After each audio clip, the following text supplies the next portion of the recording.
朋友们，大家好啊！今天是2025年的3月19号，今天是星期六啊。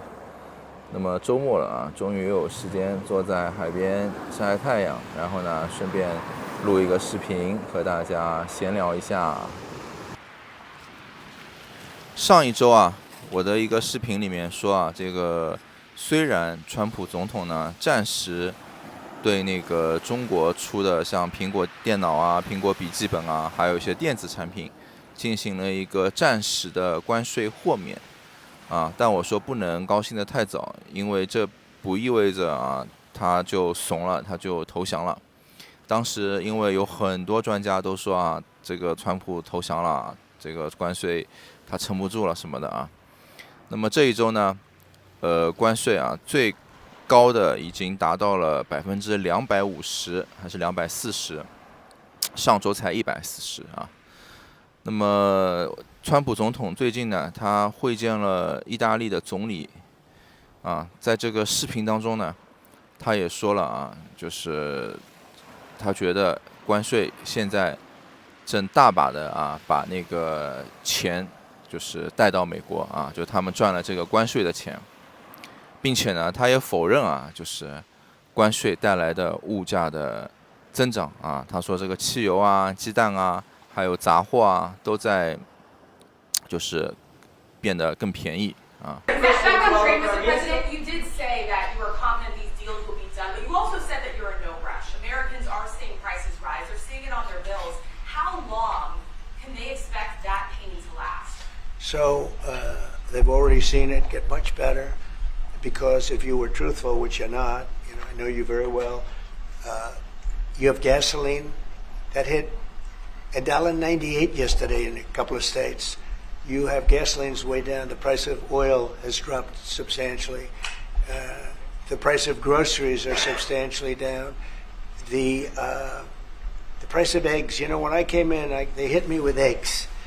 I just got there. I was here for 1 week and they started screaming at me, eggs have gone through the roof. I said, I just got here. I was there for 7 days and I hear that eggs have gone through the roof before I got there. And they were screaming at me, the press, the fake news like you're fake.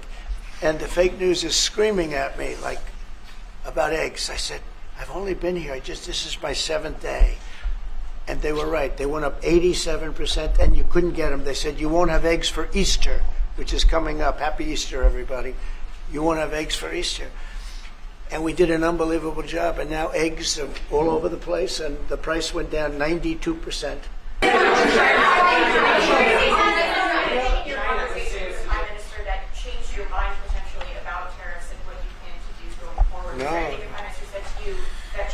No, tariffs are making us rich. We were losing a lot of money under Biden. Trillions of dollars, trillions on trade. And now that whole tide has turned. We're making a lot of money. We're taking in a lot of money. Don't forget, we're taking in 25% on cars, 25% on steel, 25% on aluminum, 10% baseline. We put penalties on China for sending us fentanyl. We put penalties on Mexico and Canada, 25% for allowing fentanyl and allowing the borders to be weak. Now we're taking in billions and billions of dollars while I sit here and talk to you. And we didn't take in anything before other than the tariffs that I put on previous to Biden, which were the tariffs I put on China, where we took in up until this point probably $700 billion. They were Trump tariffs. 那么这一周呢？这2天也在说啊，说这个川普会不会投降了啊，要怂了，说撑不住了，要那个达成协议了。因为川普他说啊，5月份有可能会达成协议。那么我也看了一些啊，就是视频啊，专业人士对这个事情的一些看法。就我自己的观点啊，比较相吻合的是那个新加坡前任总理李显龙啊，他发表的一段发言。他呢就说啊，他说，未来很长一段时间，就是这种全球化的经济的模式呢，会有很大的变化。就可能不太再会回到从前了，并且呢，这是一个非常长期的一个过程。我觉得他说的很对啊。川普虽然向全球进行了一个征税，但是呢，中国跟美国啊，这是最大的两个经济体。那么中国呢，跟美国呢，我觉得都不会轻易的就是向对方妥协的。川普他在竞选总统的时候他就说了他未来要做的几个大事一个呢就是把非法移民给就是驱逐出境这个呢他也说了他说他已经那个现在的边境达到了99%就是控制这个非法移民的进入并且呢他称那些非法移民都是罪犯什么杀人犯什么的。还有呢，就是经济上的议题。经济上的议题呢，它主要就是说，它要开始这个让美国再次伟大把美国重新变成一个生产力大国。这个当中呢，就关税呢，就是它的一个重要的执行的方式或者说武器吧。在这样的一种背景下它不太会去变化或者轻易的妥协尽管嘛，就是有很多压力比如说来自美国国内的或者来自世界上其他国家的对吧？但是呢，他就觉得中国要赶超了中国它已经是一个建筑了很多这个摩天大楼又有很多新的科技的产品经济上也一直是从美国的贸易当中获利就是他觉得中国未来有很大的机会会赶超美国。那么在他的这个任期里面，如果他没有采取这种非常强硬或者说极端甚至有一点危险的这种措施呢，那么他觉得美国就会输中国觉得之前的游戏规则都是美国来定的，那么中国也加入了 WTO， 努力了很多年赚的一开始都是一些低端的加工业，对吧？并且呢，也付出了很多的代价。那么现在取得了这样的一个经济上的进步，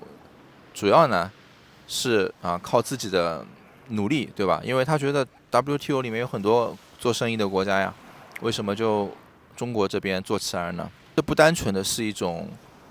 关税上的问题，或者说是生意上的问题从就川普第一任期开始加关税，然后又是什么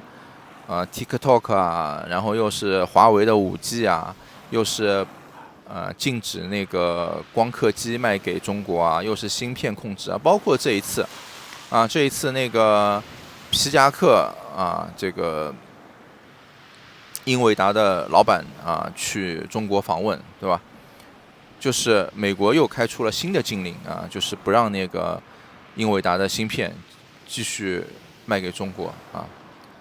所以呢，在中国的观点上这其实不是一个正常的商业上的问题其实就是你为了巩固你的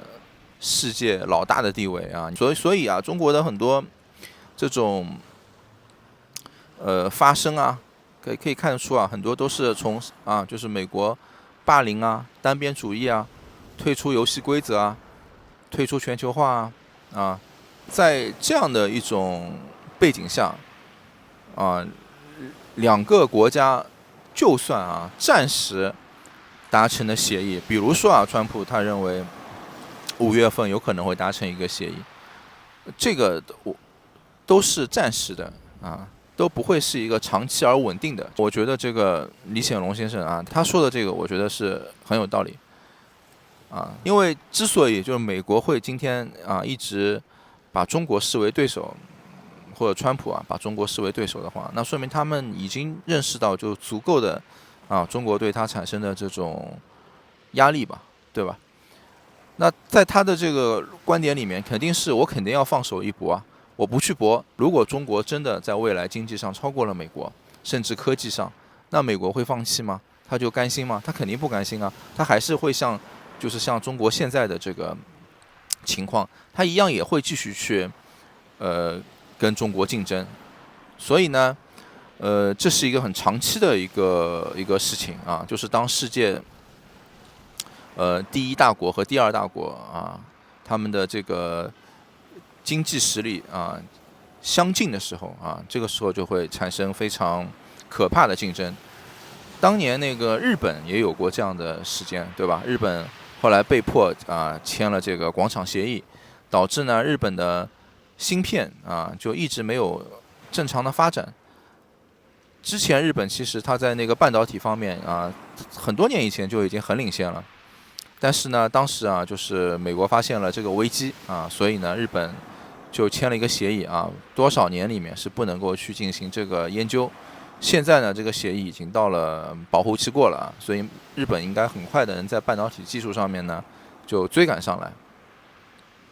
所以呢我觉得我们现在大家所关心的几个话题就比如说黄金还能涨到多少？黄金现在就这样的速度的一种上涨，并且都没有见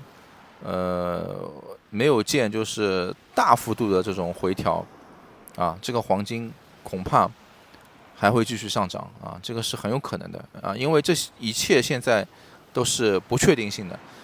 像川普他就是真正的去执行他的行政命令，到现在也不过就几个月，对吗？他的任期还有4年但是呢，也有好消息就是因为川普他也说了周四吧，就4月22号，就是美国跟那个乌克兰会签署这个矿产协议就上次没有签完这次应该会签。那么这个呢，如果签成了以后呢，应该说是就俄乌战争这一块应该是一个会取得一个比较大的一个进展那么到时候呢，黄金会不会承压，对吧？最近其实很恐怖你像那个美元美元指数也跌破了100，就欧元一直在涨美元一直在跌，对吧？但其实人民币现在也非常的不乐观人民币兑换欧元前2天还有一个留学生他问我呢他说接下来怎么看？他说之前看了我一期视频因为我在那个视频里面说我说这一天晚上欧元对人民币突然一下子突破8我说如果不是一个技术性上的这种试探的话，那有可能后面就会很快的站上8.3、8.4的样子。果然就是在这一周其实已经接近2周了，欧元就一直在8.3、8.4左右兑换人民币。这个从一开始在8以下7.8、7.9的样子，低的时候甚至是在7.5的样子就是去年上半年到现在，没有多长时间这个欧元就涨得很厉害人民币就跌得很厉害。如果就是中国跟美国之间达不成一个暂时的一个协议，欧元就有可能一直这么上涨人民币就可能一直是走得很弱势因为这个没有办法，这个是一个出口导向的问题那我之前的视频我也说过就是如果中美之间一直是这么竞争，那么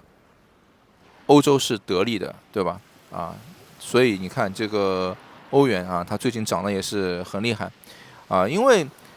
对于投资者来讲对于避险的人来讲，就像现在美国的股市美国的股市如果从技术上来讲就我认为现在是一个非常好的时机当然可能就是你持仓的成本是需要有一段时间的因为它从底部也不会一下子就拉起来，它需要一段时间，对吧？它要确认底部都需要一段时间就是不是那么激进的投资者来讲呢他肯定要避险就是大量的资金，对吧？因为你投入股市就是一个激进的行为就你能够接受高额的损失的，你才会投入股市我的意思说，就是那种像什么社保资金那些要追求稳定收益的资金那么他们肯定不会就是在买这些美国的什么 ETF 或者那种更之前看起来风险没有那么大的，对吧？这种金融产品，所以呢，他们会去中国吗？现在中国如果跟美国这样一种没有达成协议的情况下面，那中国的经济也是压力很大的，所以他们都到欧洲或者说像最近这个日元升值这些包括黄金，对吧？就这种传统的这种避险的所以就是我觉得就这个持续的关税的竞争，我觉得才刚刚开始就这个时期可能会保持很长的所以作为我们普通人，我们普通的投资者，一定就是在这个时间要谨慎，就不要去多做大的这种决定，对吧？比如说你要买房你要移民，你要干嘛的，投资什么的除非真的是多余的钱不然的话就要保守一点还有呢，就如果真的是投资呢，一定要那个多多的分散就是要多个国家的投资，并且呢，就是要多个产品多个方式去投资。有很多人是很激进的他觉得美国的股票一直是持续会上涨的，所以呢他们就拼命的去买美国的股票，结果呢像现在很多人就被套住了，套的也比较多，对吧？像我自己的话我说这个英特尔什么的我目前我也是浮亏的我也没有赚钱，我是差不多在20左右买进的现在才19。当然了，我相信这个英特尔在陈立武这个最新的执行长，包括现在一些政策上应该是会变好的